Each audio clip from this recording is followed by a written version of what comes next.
Hola, los saluda Gaby del Instituto Bíblico para la Mujer y el Instituto Bíblico Online, hoy 24 de mayo, revisando nuevamente nuestro devocional en voz de lo Supremo. El título de hoy es Deleite en el desespero. La cita la encontramos en Apocalipsis, capítulo 1, versículo 17, que dice lo siguiente: Cuando le vi, caí como muerto a sus pies. Oremos. Padre amado, te damos gracias por registrar para nosotros experiencias que tus apóstoles tuvieron aquí sobre la tierra, para que nosotros conozcamos que en medio del desespero, en medio de la ansiedad que alguien puede estar sintiendo en sus circunstancias, estás tú. Y tú eres el deleite constante de aquellos que tienen ojos para verte y oídos para oír. No permitas, oh Dios, que nosotros, que hemos recibido el perdón de nuestros pecados, vivamos conformes con vidas que no aprovechan tu gracia, con vidas que parecieran no haber sido tocadas por tu Espíritu Santo. Ayúdanos a enfrentar la realidad. De pronto no te hemos conocido y sabemos que hoy es el día de la salvación y que cualquier pecador puede arrepentirse y recibir el perdón de sus pecados por lo que Cristo hizo en la cruz del Calvario, y porque sabemos que a través de su resurrección tú aceptaste ese sacrificio. Ayúdanos, Señor, te lo rogamos en el nombre de Jesús. Amén y amén. Bueno, tenemos hoy un devocional súper lindo, profundo, importante, que tiene que ver con un contraste de poder sentir un deleite en medio del desespero. Y dice así: puede que, al igual que el apóstol Juan, quien registra el Apocalipsis, ¿verdad?, conozcamos nosotros íntimamente a Jesucristo.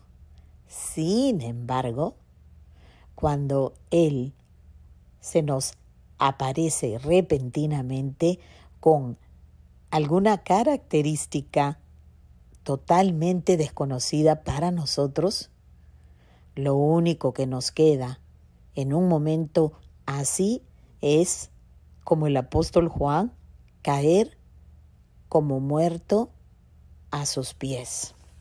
Si conocemos la Escritura en el Antiguo Testamento, sabemos que hubo otro siervo que cayó también como muerto a sus pies cuando Dios le reveló al profeta Isaías el trono celestial. No le quedó más que decir que era hombre de labios inmundos y que vivía en medio de un pueblo igual.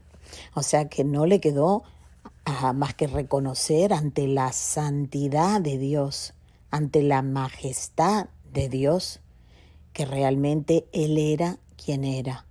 En ese momento Él no tuvo nada que decir, no se justificó, no ni siquiera se alegró, sino más bien cayó postrado delante de los pies del Señor, porque la visión de la majestad de Dios lo dejó arruinado, pero un arruinado hermoso, que ya quisiéramos nosotros que Dios nos conceda estos momentos de verlo a Él como realmente es, para que abandonáramos tanta inmundicia, para que abandonáramos tanto pecado y tanta desobediencia e incredulidad en nuestra parte. Dice el hermano, hay ocasiones en las que Dios no puede revelarse de otra forma que en su majestad. Obviamente, Él es soberano y sabe exactamente cuándo revelarse, cómo revelarse y a quién se le revela por su propia voluntad, dice, ¿no? Ahora, cuando eso sucede, dice que la grandeza de la visión trae este contraste, trae un deleite de poder ver a Dios en su grandeza, como habíamos ya mencionado, pero a la misma vez ocurre una gran desesperanza. ¿Por qué desesperanza? Y dice el hermano, desespero al darnos cuenta de nuestra pequeñez frente a su grandeza. Imagínense, darnos cuenta que hemos sido tan insolentes con un Dios tan grande y magnífico. Dice, pero también sentimos un deleite al contrastar el inmenso poder de su mano para levantarnos de nuestras miserias. Porque recordemos que tanto en el caso de Isaías, que Dios no se le reveló para como infundirle un temor y alejarlo de él, ¿verdad? Sino más bien para infundirle el tipo de temor que es el principio de la sabiduría. Ocurrió lo mismo con Juan. Él se sentía como que angustiado en la circunstancia, en la isla de Patmos, en la circunstancia de ver a la iglesia primitiva bajo tanta persecución en Roma, ¿verdad? Sin embargo, Dios, en su misericordia, se le reveló de tal manera que había este contraste, deleite por verlo, pero a la misma vez como una desesperanza por haberse preocupado, por habernos preocupado. Dice entonces, y puso su diestra sobre mí. Capítulo 1, versículo 17. Dice, en medio de la visión abrumadora viene el toque. Y tú sabes que es la mano derecha de Jesucristo. No es la mano del reproche, como estaba diciendo ahora, sino, o también dice, tampoco viene a ser la mano de corrección o de castigo. Estamos viendo perfectamente que Dios está revelando con la esencia de su misericordia y se revela para que nosotros lo conozcamos como la diestra a Jesús del Padre Eterno. Recordemos que Jesús se le ha sido dado a él como hijo del hombre toda potestad y él está sentado a la diestra del Padre como hijo de David también entronado en esa dinastía. Sería lindo que estudiaras el pacto que Dios hizo desde el huerto de Edén, donde prometió restaurar lo perdido, poniendo enemistad entre la mujer y la serpiente, entre la simiente de la mujer y la simiente de la serpiente, y de esa manera traer algún día a la simiente de la mujer, a Jesús en este caso, para aplastar la cabeza de la serpiente, pero que también él tendría que pasar por un dolor en él, una herida en el calcañar. Te recomiendo que revises Génesis, capítulo 3, versículo 15, para que veas lo que se conoce como el protoevangelio, como la primera mención del evangelio, de las buenas nuevas de Jesús, que se conoce también como el pacto unilateral, el pacto de gracia que Dios hizo entre sí, pero que nosotros nos venimos a beneficiar a través de la redención por la sangre del Cordero. Jesús es la simiente de la mujer, el Redentor, el Hijo de Dios, el unigénito, en quien hemos sido redimidos y en quien tenemos la restauración de nuestra relación e incluso adopción a la familia de Dios. Entonces, siempre que su mano reposa sobre nosotros, nos invade una paz y una consolación inexpresable. qué cierto que es esto. Al contestar o al verificar que acá abajo están los brazos eternos. Aquí en este mundo que todavía está lleno de pecado, que todavía está bajo maldición. Aquí mismo los brazos eternos de Dios, como vemos en Deuteronomio capítulo 33, sabemos que nos sostienen, nos brindan apoyo, provisión, consolación y fuerza para seguir adelante. Dice, y una vez que somos objeto de su toque, ya nada podrá volver a llenarnos de temor.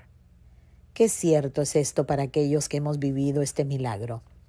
Dice, una vez ascendido, en medio de toda su gloria, el Señor Jesús se presenta ante un discípulo insignificante como nosotros, diciendo, no temas. Le ocurrió a Juan y le ha ocurrido a cada persona que ha nacido de nuevo. Dice, su ternura es incomparablemente dulce. Y el hermano Oswald Chambers nos pregunta muy personalmente, ¿conoces a Jesús así? ¿Conoces la ternura incomparable del Santo de Israel? Esto me hizo recordar al Salmo 18, particularmente 25 y 26, donde dice lo siguiente, con el misericordioso te mostrarás misericordioso y el recto para con el hombre íntegro. Limpio te mostrarás para con el limpio y severo serás para con el perverso.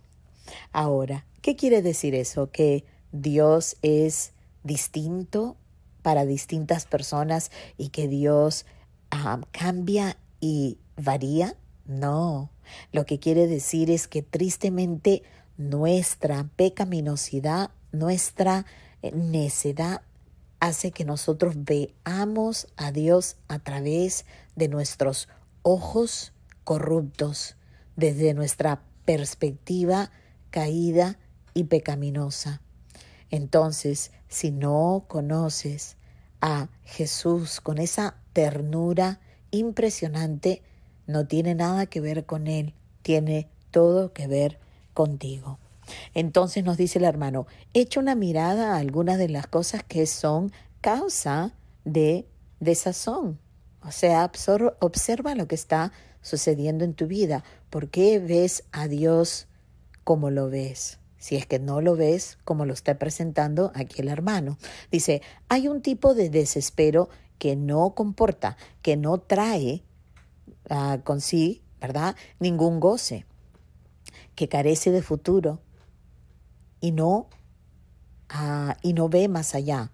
O sea, hay un desespero que en realidad no tiene ninguna razón, ningún fruto, ni nada productivo en la vida del creyente. Pero hay otro tipo de desespero que produce deleite, porque trae ese contraste, porque trae la oportunidad que nosotros en nuestro momento de desesperanza, Dios se revele y nos ponga en nuestro lugar. Dice, es aquel que ocurre cuando nosotros reconocemos lo siguiente, yo sé que en mí, lo que decía Pablo, esto es, en mi carne, no mora el bien.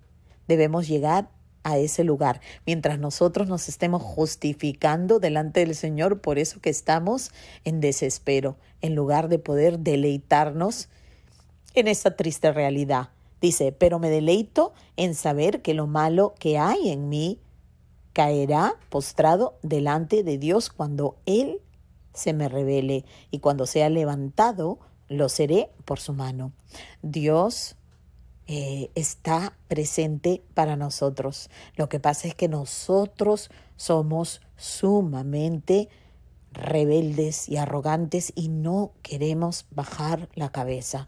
Dice, Dios no puede hacer nada por mí hasta que yo reconozca los límites de lo que es humanamente posible, dejando que Él haga lo imposible. Sí, imposible para nosotros, pero lo muy natural para Él. Mientras nosotros mantengamos opciones abiertas, Él sabe perfectamente que nosotros todavía no hemos terminado con nuestras propias opciones, no hemos llegado a nuestro propio fin y Él permite que caigamos en desespero, pero realmente cuando nos rindamos debemos orar y pidiéndole al Señor, o sea, ¿de qué están llenas tus oraciones? ¿De un mejor trabajo, para tener paz en medio de esta situación, para que tengas más economía? O sea, ¿qué es lo que le estás pidiendo? O sea, si nosotros le podemos pedir cualquier cosa al Padre en el nombre de Jesús, ¿no te parece que debes prestar atención como yo debo prestar atención?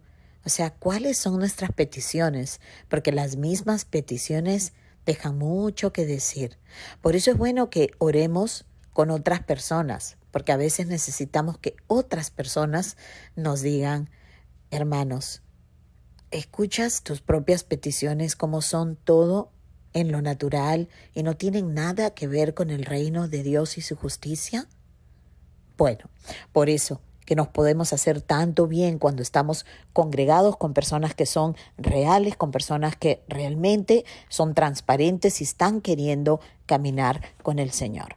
Bueno, el devocional de mañana, dice, el título es ¿Lo bueno o lo mejor? Me encanta ese devocional. Creo que ya sé lo que nos espera. Pero bueno, estaré orando para que Dios siga obrando en tu corazón y te ruego que hagas lo mismo por mí. Que Dios te bendiga.